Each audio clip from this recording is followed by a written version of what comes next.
Hi friends, ஒரு சின்ன tips தான் பாருங்கள். இது நார்மலான ஒரு புடவை தான். இது 500 ரூபா ரேஞ்சு தான் அந்த புடவை. அதில் சரி ஆரி ஒர்க் கேட்டாங்க, அதனால் சரி பண்ணலாமேன்னு சொல்லிட்டு பார்த்தேன்.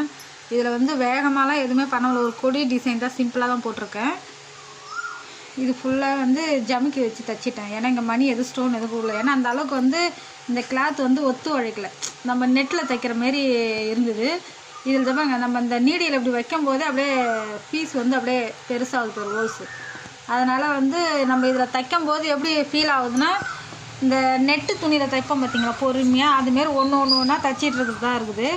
பொறுமையாக தைச்சினால இப்போ இந்தமாரி ப்ளவுஸில் நம்ம ப்ராக்டிஸ் பண்ணனால இப்போ நெட்டுலாம் இப்போ நம்ம தைக்கணும் அப்படின்னு பார்த்தோம்னா அதில் வந்து நல்லா ஈஸியாக வரும். ஏன்னா இதிலே வந்து நம்மளுக்கு அந்த பொறுமை வந்து போச்சு. இந்த ஒரு ப்ளவுஸ் தான் போட்டேன், ஆனால் வந்து எனக்கு அந்த பொறுமை வந்துருச்சு. நீங்களும் அதுமாதிரி ட்ரை பண்ணி பாருங்கள். அப்போ தான் நம்ம எடுத்தோடனே நெட்டில் போட முடியாது. நெட்டில் போட்டோம்னா அது வந்து கிழியும், நம்மளுக்கு அது பிஞ்சு வந்துடும் டிசைன் பண்ணும்போது. இப்போ இதில் பண்ணாலும் கொஞ்சம் இப்போ ட்ரைனிங் ஆகிப்போச்சு. நீங்களும் அதுமாரி ஒரு தடவை சாதா ப்ளவுஸ் எடுத்து ட்ரை பண்ணி பாருங்கள்.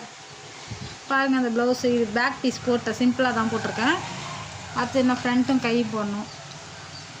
நீங்களும் ட்ரை பண்ணுங்கள். ஓகே, பாய்.